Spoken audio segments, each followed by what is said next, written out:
Sometimes it's best not to talk, just to be with each other. Hello, my holy brothers and sisters. How are you? Let me get the video in front of me. Okay, there we go. Who's in the house? Who's with us? This is our final show before Shavuos. Shavuos begins tonight. We have been counting the days, literally counting the days, since the second day of Passover. Last night, we counted 49. The days always begin the evening before, so we counted the 49th day last night. And Shavuos begins tonight, which would be, we don't count before it happens, so that would be the one after 49. And each week of these 7 weeks, we meditate on a different attribute of God. And the final week is all about Malchus, the sovereignty of God, meaning that God is our king, right?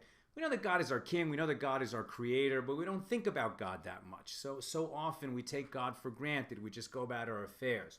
During this whole past week, we try to really meditate on the idea that God is sovereign in our lives. I submit to God. I draw my eternal values from the teachings that God transmitted to Moses, to the Jewish people, and to the whole world.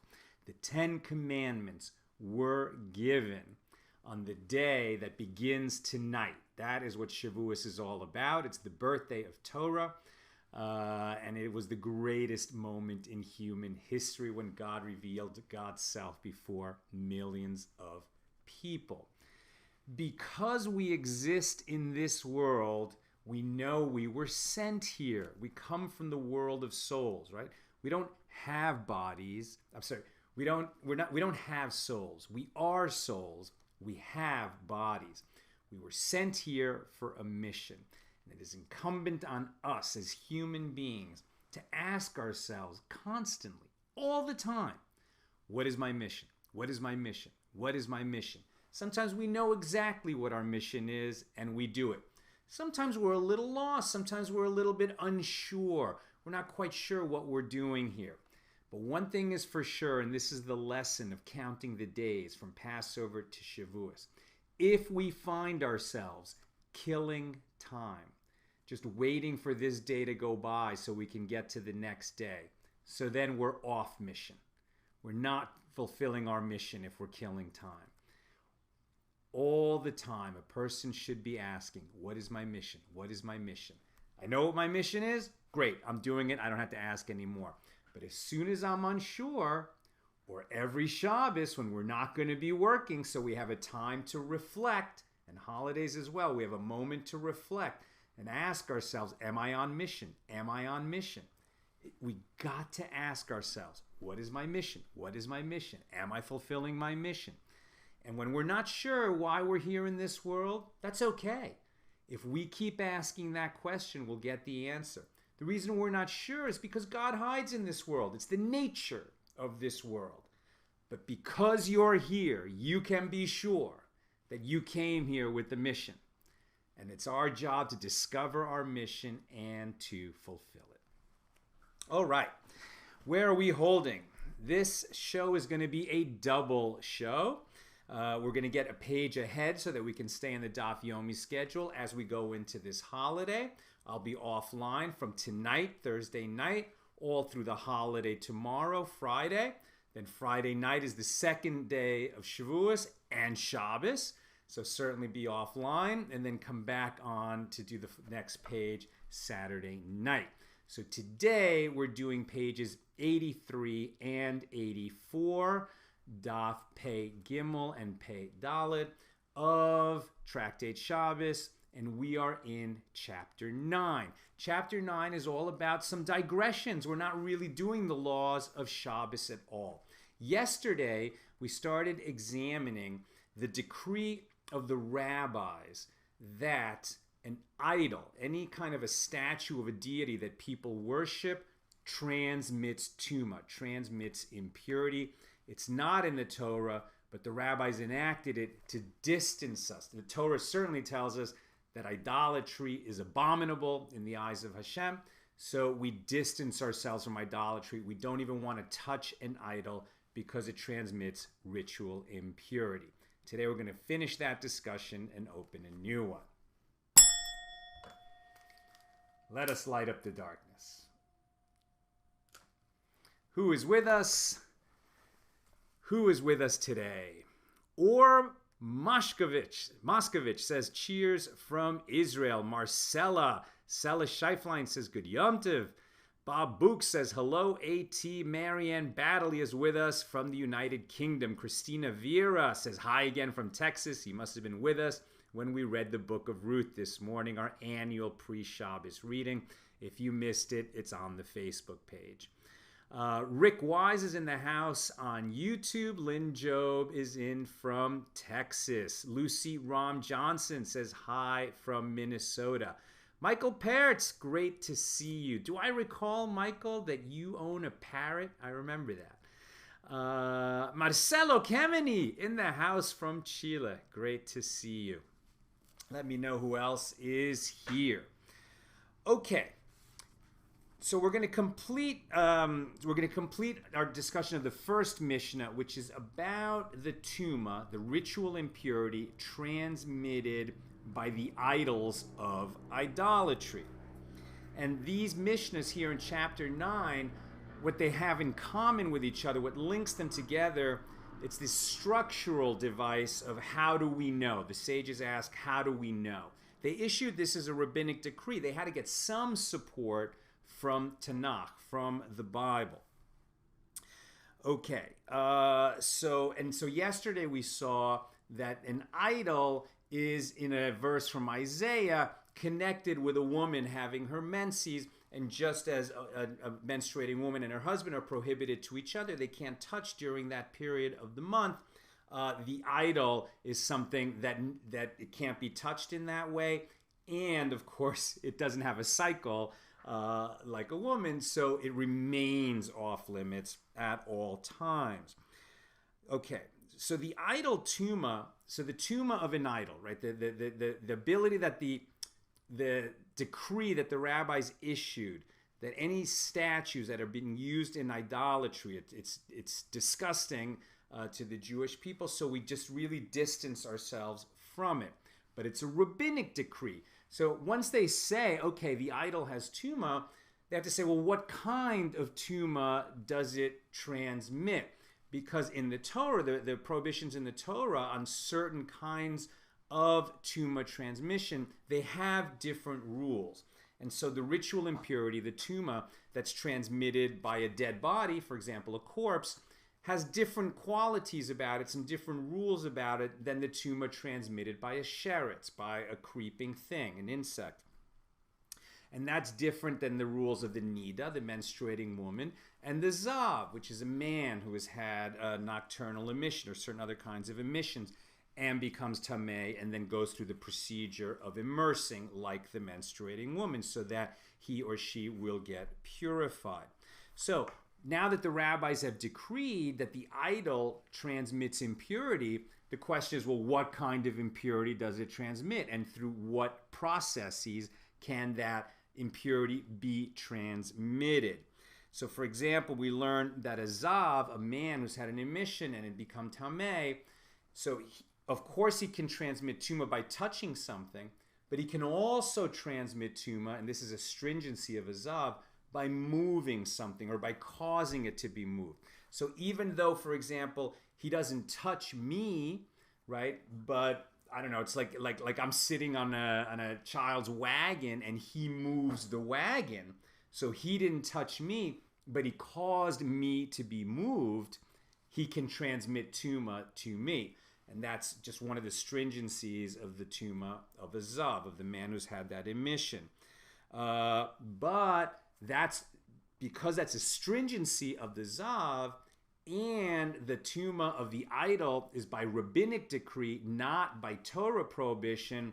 The rabbis don't extend that stringency of the zav. So even though there are certain similarities between the tumah of the idol and the tumah of the zav, they don't go that far. Likewise, the sheretz, the creeping thing, can transmit tumah even if it's only as big as a lentil. But for the idol itself, whether it's a piece of the idol does not transmit tumah, as we've learned. If it's smashed, its pieces don't transmit tumah. But there were many idols. In fact, we learned that there were some people back then in ancient times who were idolaters and who carried around their tiny little idols in their pocket about the size of a fly. And when they would remember it was in their pocket, they'd take it out and kiss it to propitiate their god. So it's very small, about the size, a little bigger than a lentil, but smaller than an olive. And an olive is the minimum measure of a piece of a human corpse that can transmit tumah. So the sages said, we're not going to make it more, the tumah of an idol, we're not going to make it more stringent than the tumah of a human corpse. So the sheretz, the stringency of the creeping thing is that it can transmit tumah even if it's as small as a lentil, like a tiny little insect. But if we have a piece of an idol, or an idol that is so small that it's smaller than an olive, it will not transmit tumah, because we don't apply that extra stringency to a rabbinic decree. We only look for the stringencies of a Torah prohibition. Okay, and likewise, a corpse can impart tumah if we're in the same room with it, right? We don't have to touch a corpse. If we're under a roof, if we share a roof, or it's called a tent, the tumah of a tent. So if we're inside a tent or under the same roof with a dead body, then we would become tameh. The idol does not have that stringency, even though it has some of the effects and transmission capability of a corpse. It doesn't go that far as to transmit its tumah if we're in the same room with an idol. Recall, please, when we're talking about ritual impurity, we're talking about just a level of sanctity that when we're trying to remain pure, to keep ourselves tahor, pure, as opposed to impure, which is tameh. This level of tahara, to remain pure, it's not a visible thing. It's not a thing that you feel. And it's hardly relevant in these thousands of years since the temple was destroyed, because really you need to be in that state of purity in order to bring sacrifices, in order to eat of the holy foods. And now that's no longer available for us. Nevertheless, it is worth remembering that, and I suppose this is Sal thinking, this is not from a source, this is not something I learned in the Talmud or from a rabbi, this is me thinking aloud, but it seems to me we do have an understanding, and this is in the Talmud, that the world is full of tumah. I mean, there's so much tumah in the world now.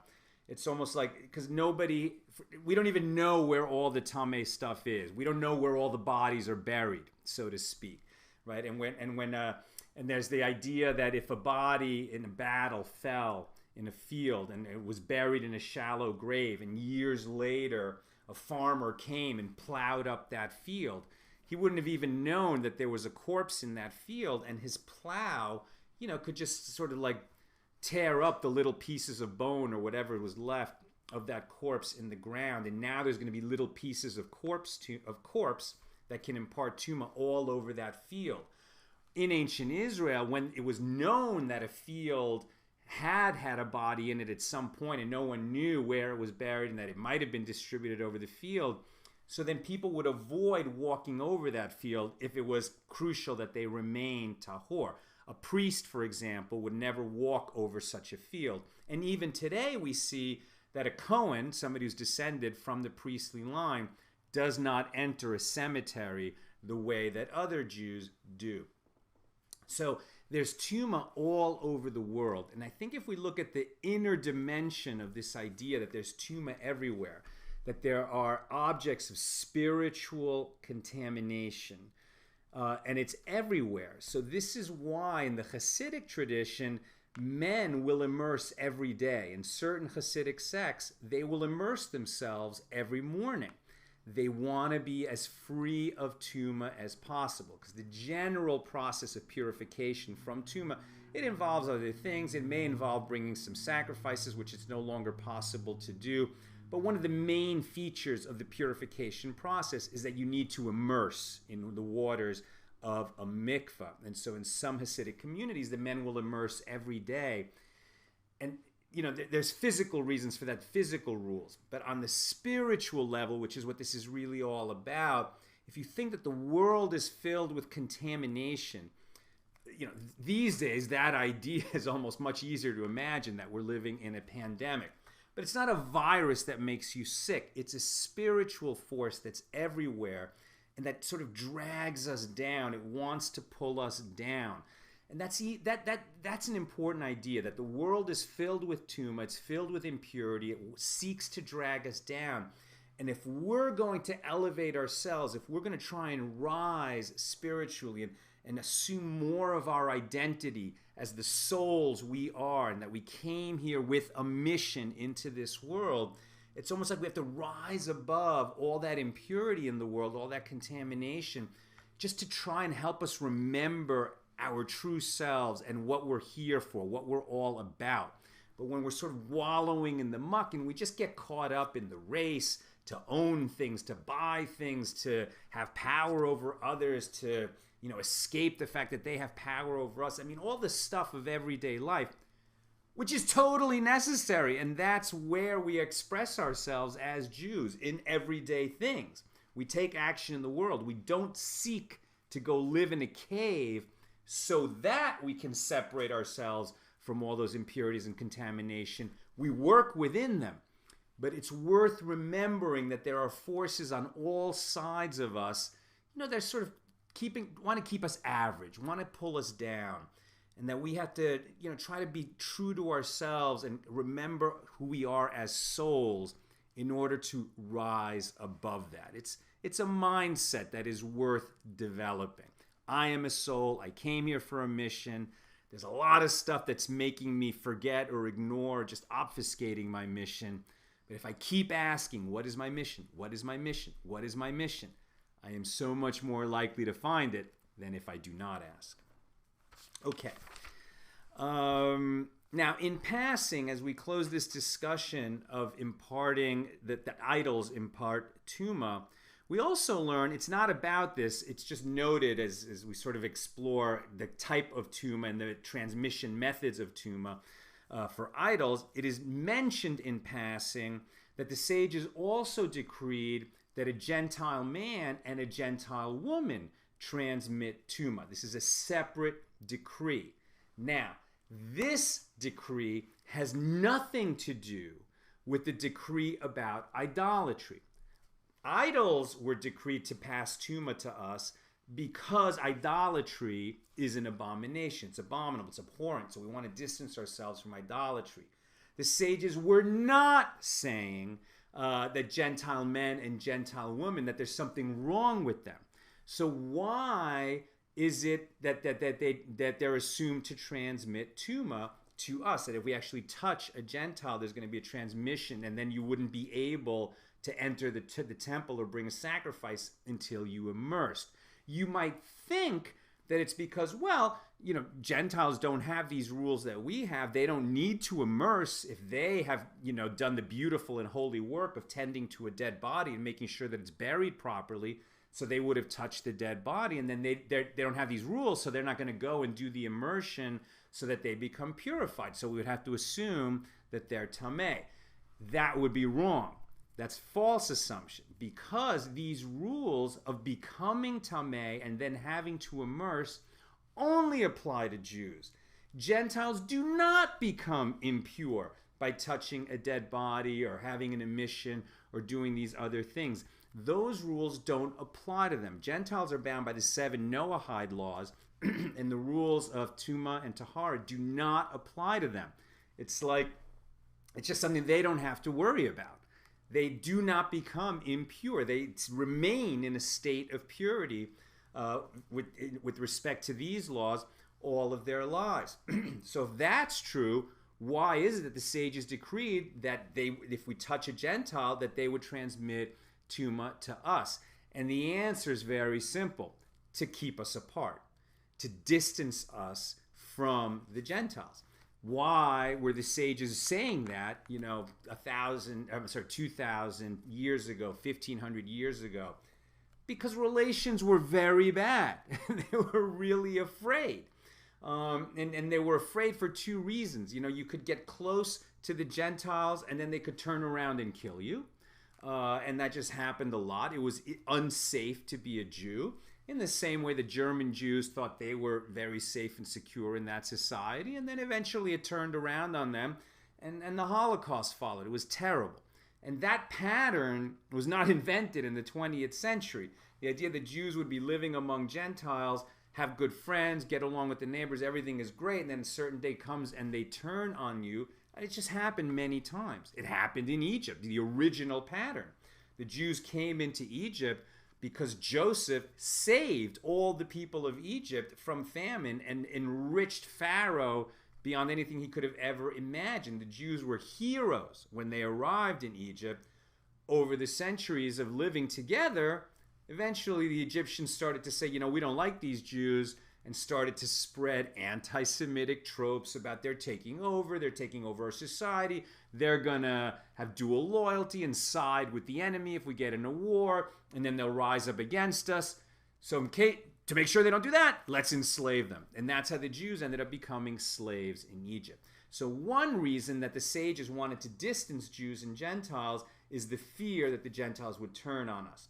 The other fear, equally important, and some would say even bigger, even more important, is that the Jews would associate with the Gentiles, come to like the comfortable and interesting and attractive ways of the Gentiles, and leave their Judaism behind, stop obeying the Jewish law, stop fulfilling their obligations.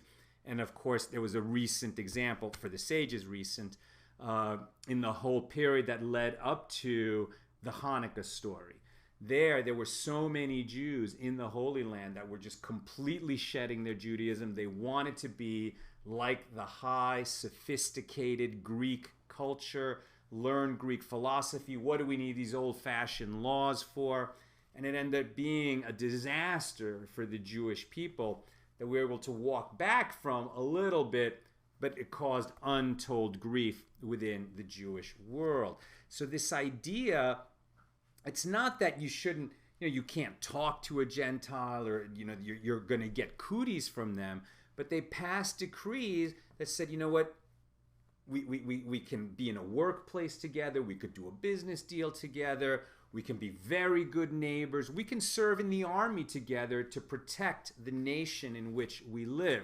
We can have wonderful relations with the Gentiles, but we keep a little bit of a distance. We remember that they are Gentiles and we are Jews. We are different. And the Talmud is all about drawing these kinds of distinctions.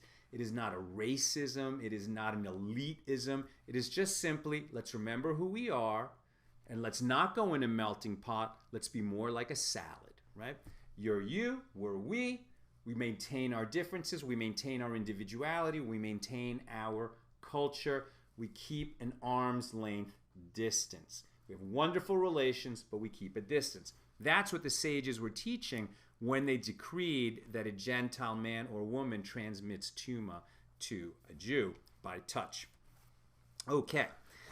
And that closes our discussion of Mishnah number 1 in chapter 9. We move on to Mishnah number 2, and this will carry us into the second daf that we're doing today, page 84. Today's a double daf, a double show. We're moving pretty fast. I don't think it's going to take as long as 2 shows, but we're doing a double page today because the holiday begins tonight, the holiday of Shavuos.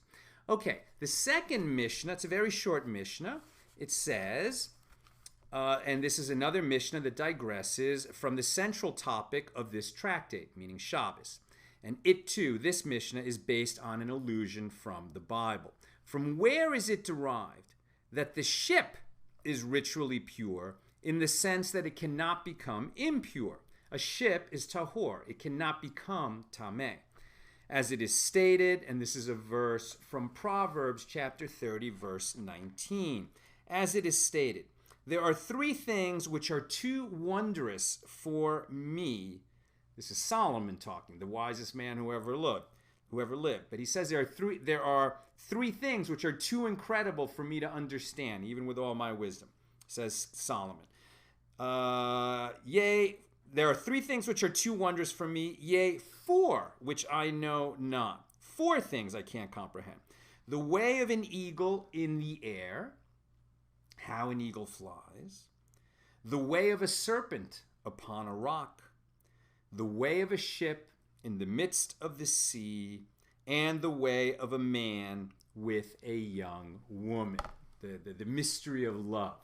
Some say that all four of these examples, the eagle in the air, the serpent on the rock, the ship at sea, and a young man and a young woman courting each other in courtship, actually all have to do with issues of tumah and tahor, of transmitting impurity. But we're not going to explore all of those similarities right now. Right now what we're talking about is the ship at sea. The verse says he can't understand the ship at sea. And it's from that verse, it's not a proof text. As we mentioned yesterday, when the sages are looking for support for these decrees that they created as a fence around Torah for us, they won't find necessarily a source text for it, but they might go to another place in the Bible, in the prophets or the writings, to look for a memory aid so that we can remember how this works. And the ship at sea is going to remind us that a ship, although it's literally a vessel, usually when we talk about vessels, we're talking about utensils. A vessel is a bowl or a glass or a cup.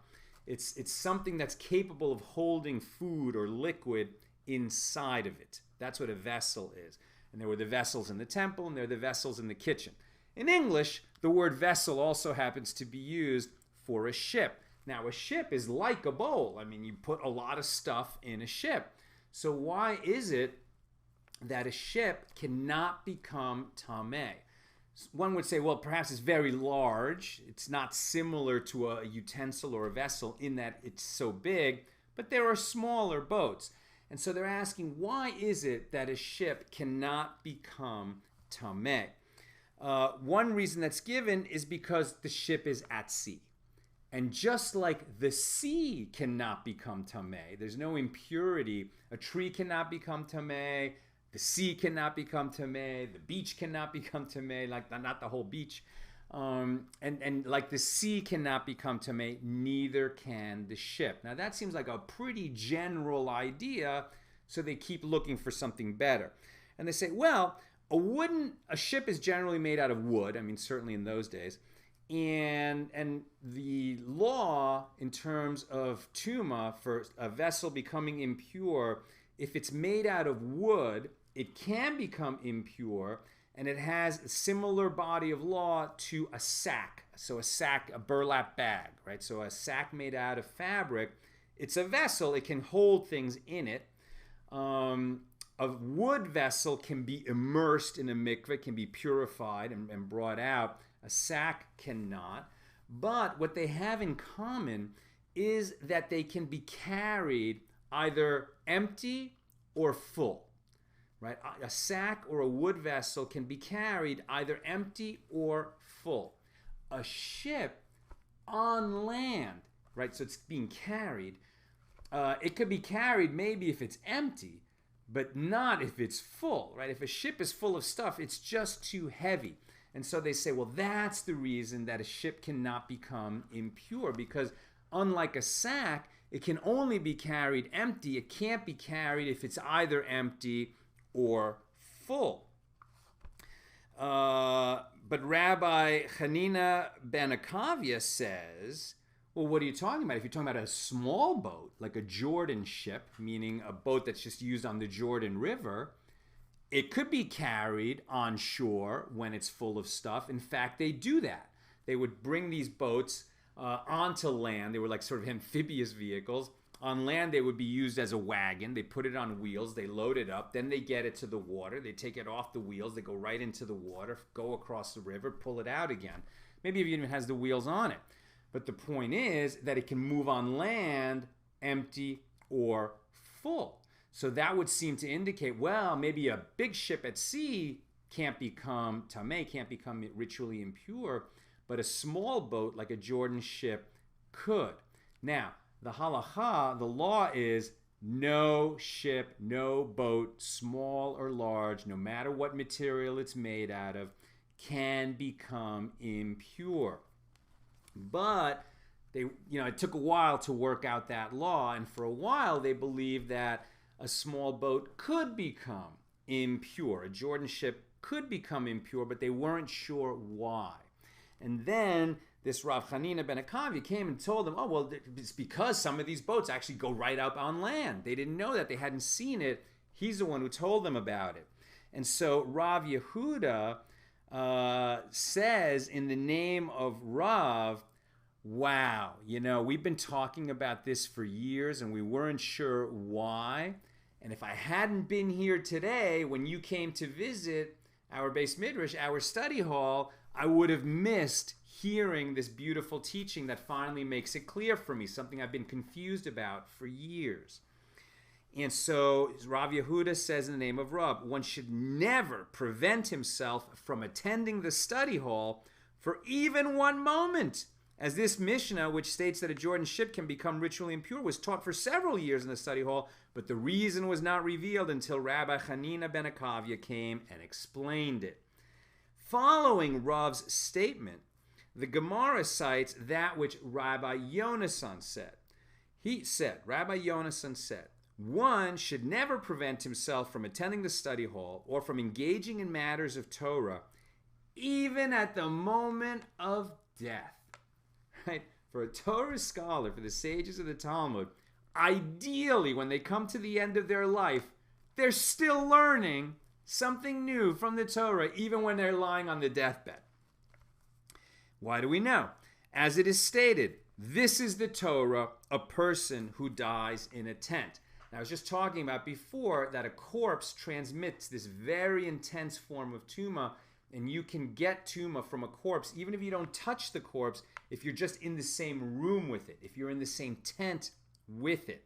So now the sages are, that verse in the Torah says, this is the Torah, a person who dies in a tent, people who are in the same tent are going to get corpse tumah. But what they're saying is they're reinterpreting that phrase and saying, this is the Torah, a person who dies in a tent.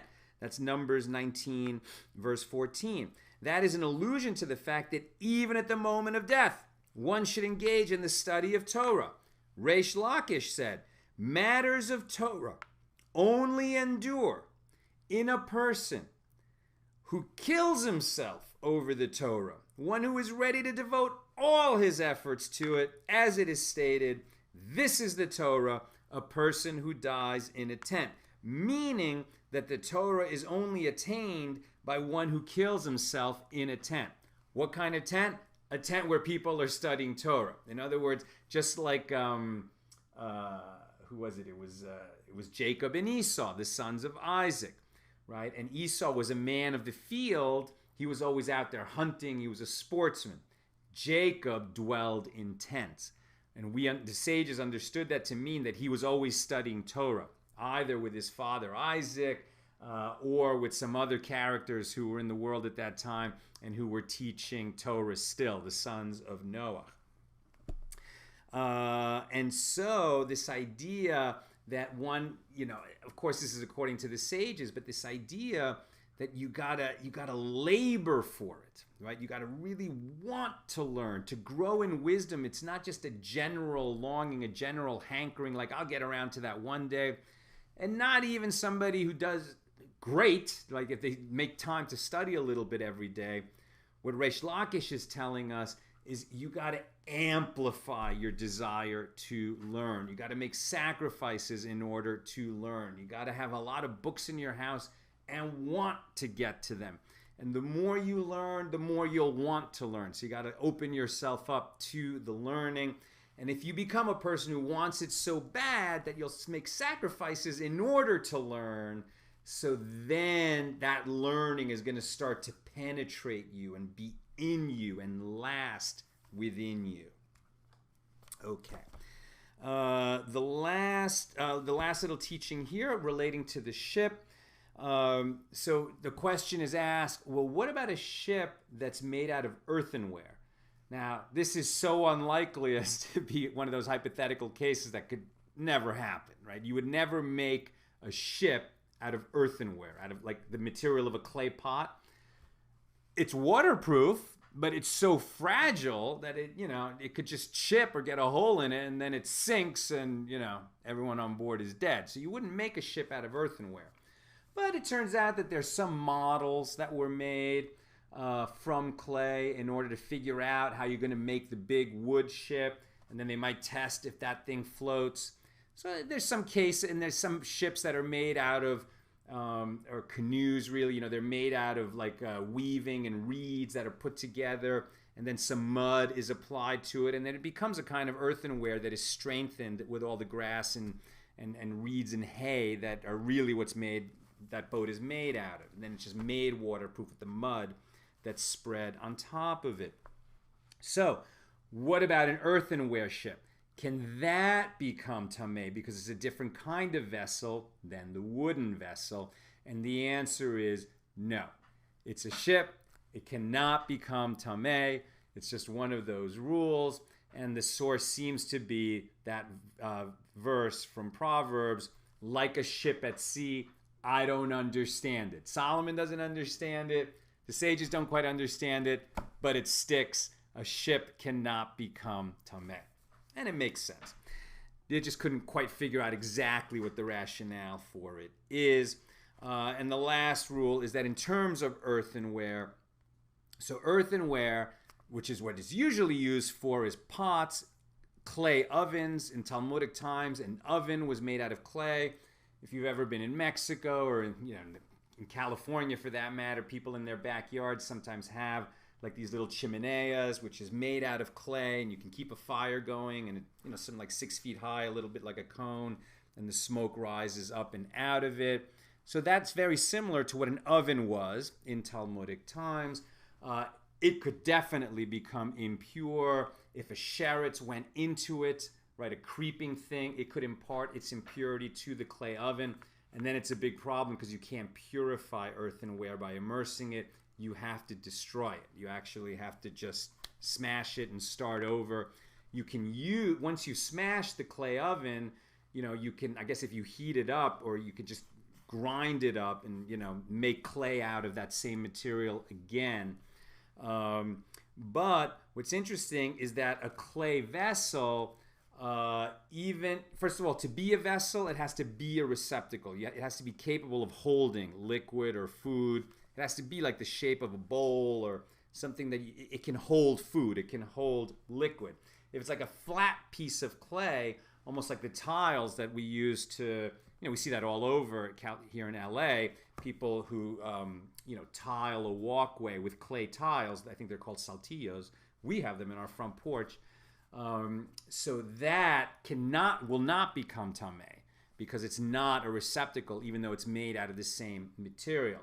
And then you might ask, well, what about the tumah of a zav or a nida, a man who's at an emission or a woman who's menstruating, where they can transmit their tumah by sitting on something? So if they sat on such a clay vessel, would they transmit the tumah? And the answer is no, because it's not normal. They don't normally sit particularly on vessels, right? The zav does not sit on a clay pot or a clay oven. It's not meant for sitting, and so it doesn't receive the tumah of the zav. And the last teaching from this Mishnah, and tomorrow we'll start with the third Mishnah or on Saturday night we'll start with the third Mishnah of chapter 9, is that a clay vessel which is sealed, so it's a receptacle, it's the shape of a receptacle, but it's sealed, like totally sealed, like with clayed over, so you can't put anything inside.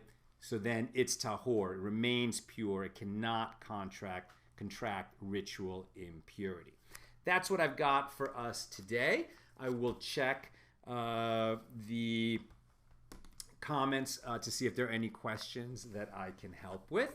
Remember that tonight begins Shavuos. We actually make an Erev Tafshulin tonight, which is because we're going to be cooking. We can cook on a holiday. We can't cook on Shabbos. So we have a special procedure that we make so that we can cook. We normally wouldn't want to cook on a holiday for something after the holiday. But now, just so that we have food to eat on Shabbos, we're going to need to cook during the holiday. Tomorrow, Friday during the day, which is the holiday of Shavuos, we might be preparing some food to eat on Shabbos. And we can do that, but we just set up the Erev Tavshulin and say a little bracha so that we can do that. So if you're Jewish and getting ready for Shavuos, don't forget to make the Erev Tavshul. Okay, what have we got? Brandon Christian Sullivan, a top fan, says, if one has a Jewish mother and a Gentile father, does he contract tumah when he hugs his father? What a great question.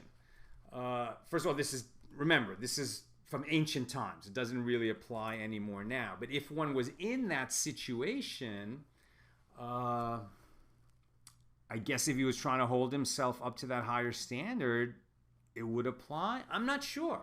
That's a great question.